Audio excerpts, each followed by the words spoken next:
بسم الله الرحمن الرحيم. الرحمن علم القرآن، خلق الإنسان علمه البيان. الشمس والقمر بحسبان، والنجم والشجر يسجدان.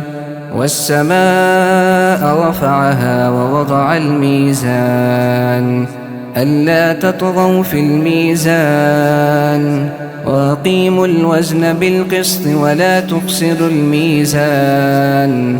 والأرض وضعها للأنام، فيها فاكهة والنخل ذات الأكمام، والحب ذو العصف والريحان. فبأي آلاء ربكما تكذبان؟ خلق الإنسان من صلصال كالفخار، وخلق الجان من مارج من نار. فبأي آلاء ربكما تكذبان؟ رب المشرقين ورب المغربين، فبأي آلاء ربكما تكذبان؟ مرج البحرين يلتقيان، بينهما برزخ لا يبغيان. فبأي آلاء ربكما تكذبان؟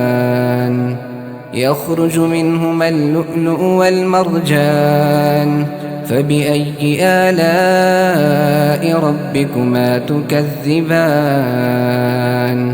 وله الجوار المنشآت في البحر كالأعلام، فبأي آلاء ربكما تكذبان؟ كل من عليها فان، ويبقى وجه ربك ذو الجلال والإكرام. فبأي آلاء ربكما تكذبان؟ يسأله من في السماوات والأرض، كل يوم هو في شأن. فبأي آلاء ربكما تكذبان؟ سنفرغ لكم أيها الثقلان. فبأي آلاء ربكما تكذبان؟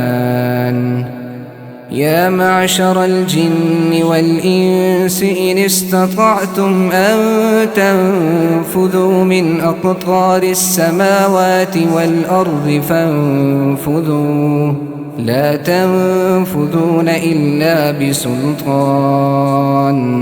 فبأي آلاء ربكما تكذبان؟ يرسل عليكما شواظ من نار ونحاس فلا تنتصران. فبأي آلاء ربكما تكذبان؟ فإذا انشقت السماء فكانت وردة كالدهان. فبأي آلاء ربكما تكذبان؟ فيومئذ لا يسأل عن ذنبه إنس ولا جان. فبأي آلاء ربكما تكذبان؟ يعرف المجرمون بسيماهم فيؤخذ بالنواصي والأقدام. فبأي آلاء ربكما تكذبان؟ هذه جهنم التي يكذب بها المجرمون، يطوفون بينها وبين حميم آن. فبأي آلاء ربكما تكذبان؟ ولمن خاف مقام ربه جنتان.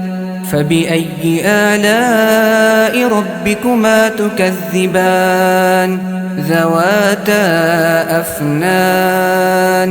فبأي آلاء ربكما تكذبان فيهما عينان تجريان فبأي آلاء ربكما تكذبان فيهما من كل فاكهة زوجان فبأي آلاء ربكما تكذبان متكئين على فرش بطائنها من استبرق وجنى الجنتين دان فبأي آلاء ربكما تكذبان فيهن قاصرات الطرف لم يطمثهن إنس قبلهم ولا جان